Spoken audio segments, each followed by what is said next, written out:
अस्सलाम वालेकुम वरहमतुल्लाह। आज इस वीडियो में एक्सरसाइज चैप्टर नंबर 2 की इसके शॉर्ट क्वेश्चन पढ़ेंगे। पहला है 2.1, define the terms unit vector, position vector and components of a vector. इनके डिफाइंस हैं, इंपॉर्टेंट शॉर्ट क्वेश्चन। तो सबसे पहले यूनिट वेक्टर की डिफाइन है, a vector whose magnitude is 1 is called unit vector. वो वेक्टर जिसकी मैग्नीट्यूड 1 हो उसको यूनिट वेक्टर कहते हैं। इसको किसके लिए यूज़ करते हैं? किसी भी वेक्टर की डायरेक्शन को रिप्रेजेंट करने के लिए यूज़ करते हैं। इसका फार्मूला क्या है? A unit vector is equal to vector over vector की मैग्नीट्यूड। इसके बाद पोजीशन वेक्टर की डिफाइन है, a vector that describe the location of a point with respect to the origin, it is represented by R. ये position vector की define है। इसके बाद कंपोनेंट्स ऑफ अ वेक्टर, इसकी डिफाइन क्या है? Effective parts of a vector in a certain direction are called components of a vector. पहला question था, आसान था। क्वेश्चन नंबर 2 है 2.2, the vector sum of three vectors gives a zero resultant. What can be the orientation of the vectors?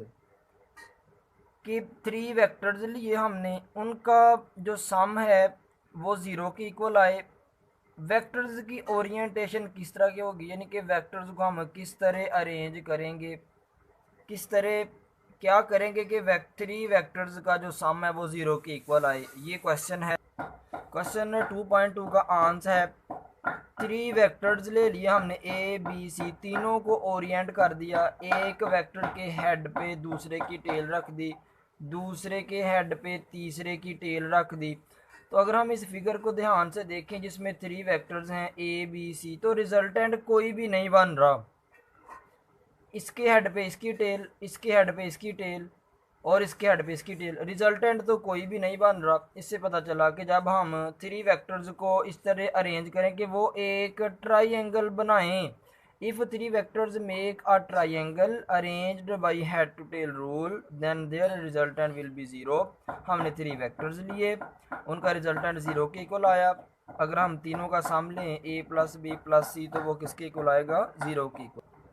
अब question 3.3 समझेंगे। Vector A lies in x y plane, forward orientation will both of its rectangular components be negative. Forward orientation will its components have opposite signs. एक vector दिया हुआ है ए जो x y plane में लाई कर रहा है, कब उसके बोथ कंपोनेंट्स नेगेटिव होंगे और कब उसके कंपोनेंट्स के अपोजिट साइन होंगे।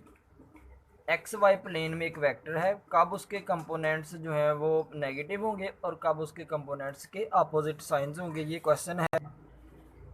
क्वेश्चन नंबर 2.3 का आंसर, ए वेक्टर लिया, अगर ए वेक्टर थर्ड क्वाड्रेंट में हो फिर उसके बोथ कंपोनेंट्स नेगेटिव होंगे। अगर ए वेक्टर सेकंड और फोर्थ क्वाड्रेंट में हो, सेकंड और फोर्थ क्वाड्रेंट में, फिर उसके कंपोनेंट्स के अपोजिट साइन होते हैं। ये था आज का टॉपिक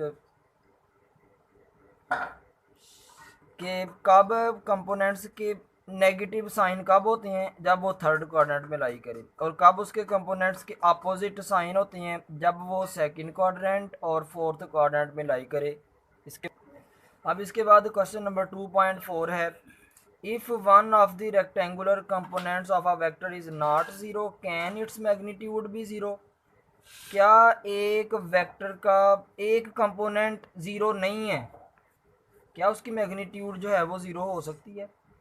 वेक्टर के दो कंपोनेंट्स हों, तीन हों, उनमें से एक कोई एक ज़ीरो नहीं है, तो क्या उसकी मैग्नीट्यूड ज़ीरो होगी? ये क्वेश्चन, ये इस क्वेश्चन 2.4 का answer, no its magnitude can not be zero. क्यों? हमने एक वेक्टर लिया जिसके दो कंपोनेंट्स थे, दोनों की मैग्नीट्यूड का फार्मूला लिखा हुआ है। अगर इनमें से एक कंपोनेंट हम ज़ीरो के इक्वल लें, ज़ीरो के इक्वल रख दिया, तो फिर भी जो मैग्नीट्यूड है वो तो सेकंड के इक्वल आ जाएगी। इससे पता चला कि अगर किसी वेक्टर की का एक कंपोनेंट नॉन ज़ीरो हो, उसकी मैग्नीट्यूड कभी भी ज़ीरो नहीं हो सकती। ये था क्वेश्चन नंबर 2.4। इसके बाद क्वेश्चन नंबर 2.5 है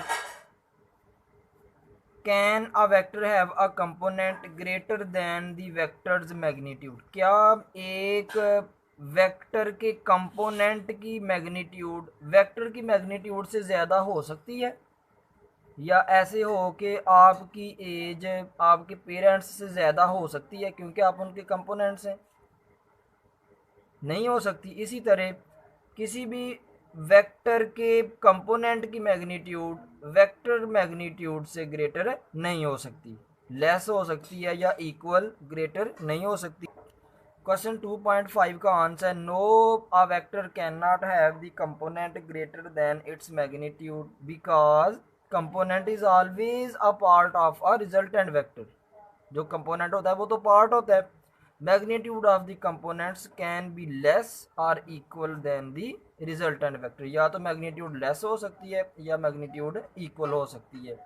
इसके बाद क्वेश्चन नंबर 2.6 है can the magnitude of a vector have a negative value, क्या किसी वेक्टर की मैग्नीट्यूड नेगेटिव हो सकती है? क्या किसी वेक्टर की मैग्नीट्यूड नेगेटिव हो सकती है, वो हमसे पूछ रहा है। इसका आंसर कुछ इस तरह, no magnitude of a vector can not have a negative value. इसको हम समझने के लिए हमने एक वेक्टर ए लिया, इसके दो कंपोनेंट्स लिए प्लेन में, इसकी मैग्नीट्यूड का फार्मूला राइट किया। अगर हम मैग्नीट्यूड के फार्मूला को समझें तो आई के कोएफिशिएंट का स्क्वायर जे के कोएफिशिएंट का स्क्वायर, ये फार्मूला होता है मैग्नीट्यूड का, तो स्क्वायर आ जाता है। अगर इधर नेगेटिव हो इसके साथ वो भी पॉजिटिव हो जाएगा क्योंकि स्क्वायर है, अगर इसके साथ नेगेटिव हो वो भी पॉजिटिव हो जाएगा।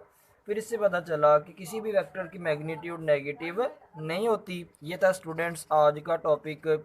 नेक्स्ट लेक्चर में अगले क्वेश्चन पढ़ेंगे। अल्लाह हाफ़िज़।